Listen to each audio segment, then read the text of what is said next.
नमस्कार साथियों, मेरा नाम संजय झा है और आप देख रहे हैं YouTube channel Sanjay Jha speaks. दोस्तों, आज हम बात करते हैं रूस और यूक्रेन के बीच चल रही लड़ाई की। दोस्तों, जब ये लड़ाई शुरू हुई थी यानी 24 फरवरी को जब रूस ने यूक्रेन पे अटैक किया था, तो ये कहा गया था कि 2 से 4 दिन में यूक्रेन को जीत लिया जाएगा और उसके बाद स्थिति फिर नॉर्मल हो जाएगी। तो सवाल ये है कि जिस लड़ाई को 2 दिन में जीतने की बात की गई थी, दावे किए गए थे, उस लड़ाई को आज 23 अगस्त है, यानी लगभग 7 महीने हो गए। उस लड़ाई को खत्म होना तो दूर, अभी ये भी उम्मीद नहीं आप कर सकते, ये भी मतलब आप ज्यूम नहीं कर सकते कि लड़ाई कब तक चलेगी।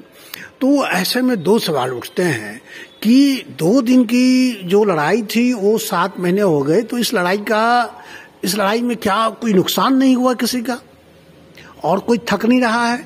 और दूसरा सवाल ये है कि यूक्रेन, जिसके बारे में कहा जाता था कि 2 दिन में सरेंडर कर देगा, तो वो अब तक किसके दम पे ये लड़ाई को जारी रख रहा है। तो दोस्तों, इन दोनों सवालों का जवाब बेहद जानना बहुत जरूरी है, क्योंकि हम भी इस विश्व के नागरिक हैं। हमें भी पता होना चाहिए कि लड़ाई और युद्ध अंत में नुकसान ही लेकर के आते हैं, इसलिए इनसे हमें बचना चाहिए। हमें कूटनीतिक तरीकों से बातों को, मसलों को और मामलों को सुलझाना चाहिए। तो दोस्तों, आइए हम पता करते हैं कि इस लड़ाई का अभी तक का नुकसान क्या है। दोस्तों, 25 जुलाई को संयुक्त राष्ट्र संघ के महासचिव ने एक रिपोर्ट उन्होंने जारी की थी। उस रिपोर्ट का अगर माने तो उस रिपोर्ट के अनुसार अब तक इस लड़ाई में 5237 नागरिकों की मौत हुई है और 7035 नागरिक घायल हुए हैं। ये ऑफिशियल रिपोर्ट है संयुक्त राष्ट्र संघ की। लेकिन दोस्तों, इस रिपोर्ट पे दुनिया के जानकारों का को भरोसा नहीं है। दुनिया के जानकार कहते हैं कि जो आम नागरिकों के नुकसान की जो बात है, ये वास्तव में इससे कई गुना अधिक है। फिर हम चलते हैं, चलिए उसको रहने दीजिए। और उसके बाद अगर हम बात करें कि सैनिकों की जान की, तो CIA अमेरिकी खुफिया एजेंसी सैनिकों की जान की बात करें तो दोनों देश एग्जैक्ट फिगर को छिपा रहे हैं। रूस भी छिपा रहा है, यूक्रेन भी छिपा रहा है। लेकिन अगर CIA की बात करें तो इसमें यूक्रेन की सेना का कम नुकसान हुआ है, उसके सैनिक कम मारे गए हैं, और लेकिन रूस के सैनिक 15,000 से अधिक इस लड़ाई में मारे गए हैं। तो दोस्तों, हो सकता है कि CIA ने रूस के मनोबल को तोड़ने के लिए आंकड़े को बढ़ाकर पेश किया गया हो, लेकिन ये सच है कि इस लड़ाई में दोनों देशों के सैनिकों की बात करें तो 25,000 से अधिक सैनिक मारे गए हैं अब तक, और इसमें रूस के तमाम जो टॉप कमांडर्स थे वो भी मारे गए हैं। और उसके अलावा यूक्रेन का तो आप देख ही रहे हैं। लेकिन एक अनुमान ये है कि इस लड़ाई में यूक्रेन से ज्यादा नुकसान रूस का है। खैर, चलिए, ये कहा जाता है कि जो रूस है से 1979 से 1989 तक अफगानिस्तान में उसने जितने नुकसान झेले थे, उससे ज्यादा नुकसान उसका इतने 7 महीने में यूक्रेन में हो चुका है। दोस्तों, शायद ये सच हो, लेकिन इस सच्चाई से आप इनकार नहीं कर सकते कि रूस को बहुत नुकसान उठाना पड़ा है। और पूर्वी यूक्रेन की अगर अलग से हम बात करें, जो 2014 से लड़ाई झेल रहा है, क्रीमिया को लेकर के, तख्तापलट को लेकर के, रूस के हस्तक्षेप को लेकर के, तो पूर्वी यूरोप में 2014 से लेकर के 2022 के बीच 14,000 लोग मारे गए हैं, जिसमें 3106 नागरिक हैं।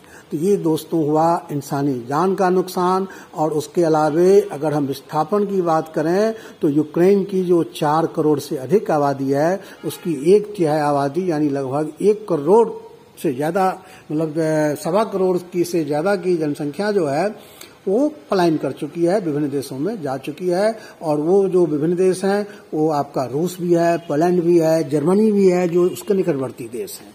और यूक्रेन को आपको अगर हम बात करें तो अगर जमीन की बात करें तो यूक्रेन को 2014 के बाद से, यूक्रेन जब से रूस के साथ उलझा हुआ है, उसका क्रीमिया गया, उसके अलावे यूक्रेन का लगभग 22% जो लैंड पार्ट है वो रूस ने कब्जा लिया है 2014 के बाद। इसके अलावे उसका अपना जो लंबा तटीय रेखा है, बाल्टिक सागर का जो उसका इलाका था, समुद्री इलाका, वो रूस ने कब्जा लिया। और विश्व बैंक और अंतर्राष्ट्रीय मुद्रा कोष के मुताबिक 2022 में यूक्रेन की अर्थव्यवस्था 45% सिकुड़ जाएगी। यानी अगर 100% को आप समझ लीजिए तो उसका घट करके 55% उसकी अर्थव्यवस्था रह जाएगी। यानी 100 रुपये की उसकी प्रॉपर्टी है तो वो 55 रुपये रह जाएगी इस 22 में, यानी इस युद्ध के कारण।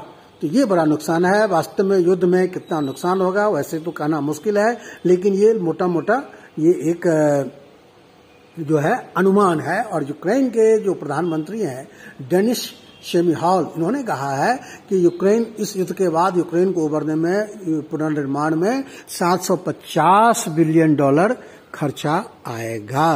तो आप ये समझ लीजिए कि $750 बिलियन का उसको खर्चा होगा।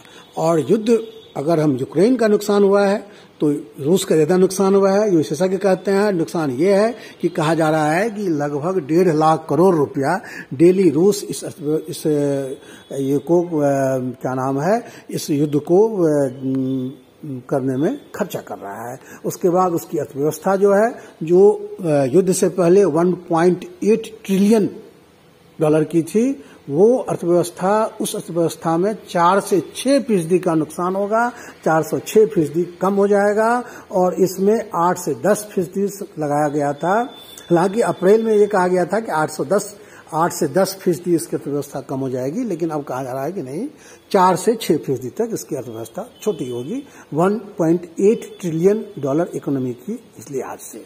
और उसके अलावा रूसी समर्थक कुलीन वर्ग पर प्रतिबंध लगा। पश्चिमी वित्तीय बाजार में जो प्रतिबंध लगे हैं रूस के व्यापारियों पे, उससे उसकी व्यवस्था को और नुकसान होगा।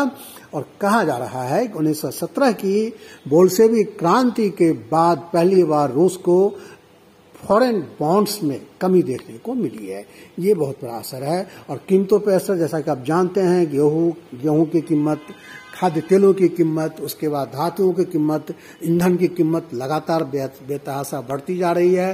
वैश्विक खाद्य संकट से पैदा हुआ ही है। आप हिंदुस्तान की ही बात कर लें, जो गेहूं लड़ाई से पहले, जो आटा, गेहूं का आटा 22 रुपये 23 रुपये किलो बिकता था, अब मार्केट में 32 रुपये किलो हो गया है। इसके बावजूद कि भारत डायरेक्टली उस लड़ाई में इन्वॉल्व नहीं है। ये इसलिए हुआ है कि गेहूं के अंतर्राष्ट्रीय बाजार में मांग बढ़ी है, कीमत बढ़ी है, जो कि हम उसको पूरा नहीं कर पा रहे हैं। इसके बाद गेहूं की तो बात हुई, नाइट्रोजन, फर्टिलाइजर और पैलेडियम जैसे वस्तुओं की भी कमी आई है, जिसका कि रूस और यूक्रेन निर्यातक है। यूक्रेन के खिलाफ युद्ध शुरू होने ते ही 2008 के बाद कच्चे तेल की अंतर्राष्ट्रीय कीमत में जबरदस्त उछाल आया है। 2008 के बाद सबसे ज्यादा उछाल आया है, क्योंकि रूस से तेल आपूर्ति पर यूरोपियन और नाटो देशों ने, अमेरिका ने प्रतिबंध लगा दिया है। तो मिडिल ईस्ट के पास मौका मिला है, वो तेल का भाव उसने बढ़ा दिया है। इसके अलावे जर्मनी से गैस का उत्पादन कम होने के कारण यूरोपीय देशों पर भी संकट आया है। और आपको बता दें कि जर्मनी में नॉर्ड स्ट्रीम 1 गैस पाइपलाइन को रूस ने आपूर्ति कम कर दी है, जिससे पूरे यूरोप में गैस की कीमत में तगड़ा उछाल आया है। अगर रूस पूरी तरह से गैस आपूर्ति बंद कर देता है तो यूरो मुद्रा में मंदी का शिकार हो जाएगा, यूरो मुद्रा। तो ये है दोस्तों आर्थिक विकास का असर। जैसा कि आप पहले जानते हैं, विश्व इकोनॉमी में 3.2% की दर से ही बढ़ेगी, जो पहले कहा जाता था। 2022 में जो लड़ाई शुरू हुई उससे पहले ये कहा गया था कि 6.1% की दर से विश्व की इकोनॉमी बढ़ेगी, लेकिन लड़ाई के बाद अब कहा जा रहा है कि ये 3.2% बढ़ पाएगी। यह पिछले वर्ष 6.1% थी और IMF ने अप्रैल में 3.6%, जनवरी में 4.4% और बीते साल 4.9% का अनुमान व्यक्त किया था इस मौजूदा साल के लिए, जो अब 3.2% ही रह जाएगी। दोस्तों, ये सबसे बड़ा इस लड़ाई का नुकसान होगा कि वर्ल्ड इकोनॉमी जो है वो मुंह के बल गिरेगी। यूरोप को गैस की आपूर्ति को पूरी तरह से रोक देने के बाद रूसी तेल उत्पादों में साल के अंत तक 30% की गिरावट आएगी, रूसी तेल सस्ती हो जाएगी। ऐसा होने पर वैश्विक अर्थव्यवस्था की रफ्तार 2022 में 2.6% और अगले साल महज 2% विकास दर हासिल कर सकेगी। यानी अगर ये अभी का जो मामला है उसमें तो 3.6 कह रहे हैं, अगर रूस पे पूरी तरह प्रतिबंध लग जाए, वो अपना गैस की सप्लाई पूरी तरह से बंद कर दे, यूरोपियन देशों को, यूरोपियन देश अपनी इकोनॉमी के लिए रूस की गैस पे, रूस के ईंधन पर निर्भर है। अगर रूस इसको पूरी तरह से रोक देता है या यूरोपियन देश इस पर प्रतिबंध लगा देता है तो जो इकोनॉमी 3.2 के दर से बढ़ने की जो अनुमान है वो और कम हो जाएगी, और वो हो जाएगी 2.6% और अगले साल 2% की ही रह जाएगी, ये अनुमान है दोस्तों। और ये जो है 1973, 1981, 1982, 2009 और के वैश्विक आर्थिक संकट से भी बड़ा संकट हो जाएगा।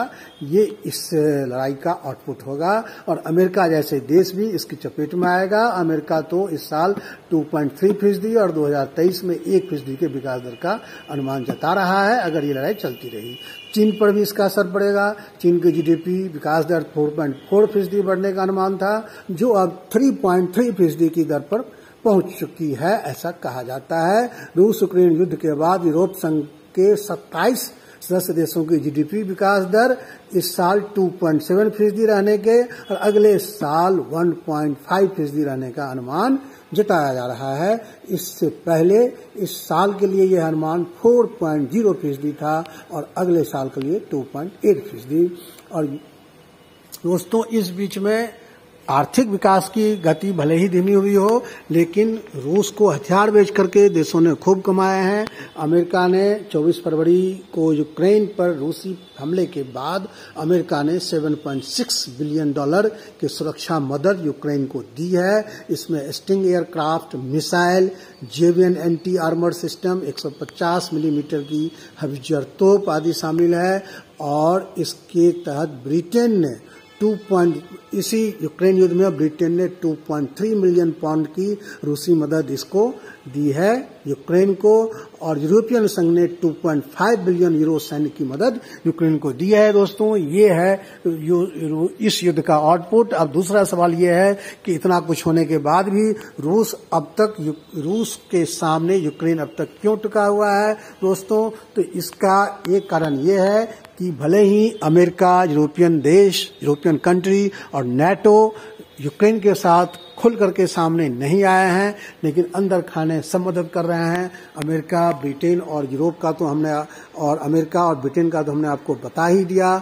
उसी तरह से फ्रांस और तुर्की यूक्रेन को मदद कर रहा है। फ्रांस ने एंटी रॉकेट लॉन्चर दिए हैं, एंटी टैंक लॉन्चर दिए हैं। तुर्की ने मानव रहित हवाई वाहन दिया है उसको, क्या नाम है, यूक्रेन को। इसी तरह से आपका दोस्तों ये हमारे जो है पोलैंड, चेक गणराज्य, बुल्गारिया ने भी सैन्य मदद दी है और मशीन गन वगैरह।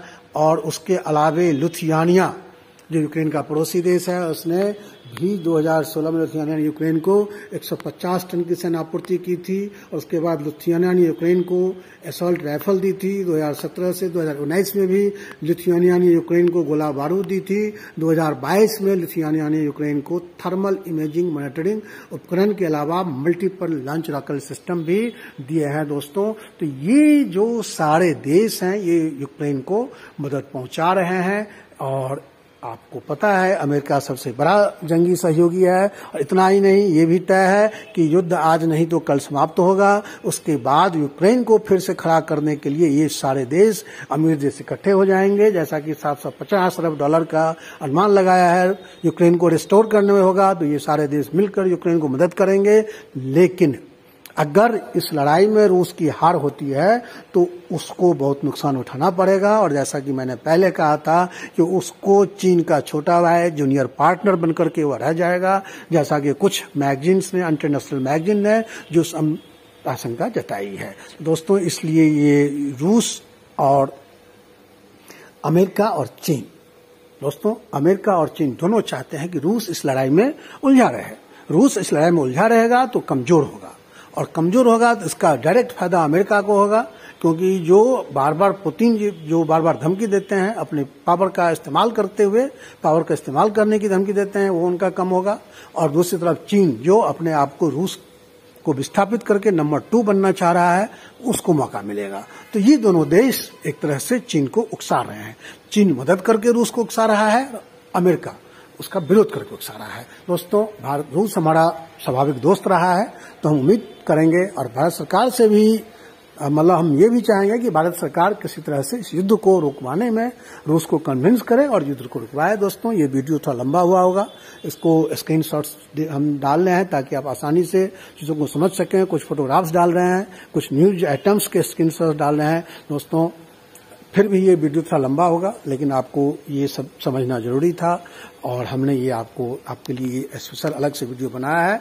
अगर ये कंटेंट आपको अच्छा लगा हो तो आप मेरे चैनल को लाइक कीजिए प्लीज, और इस चैनल को सब्सक्राइब कीजिए, इस वीडियो को लाइक कीजिए। थैंक यू दोस्तों, नमस्कार, जय हिंद।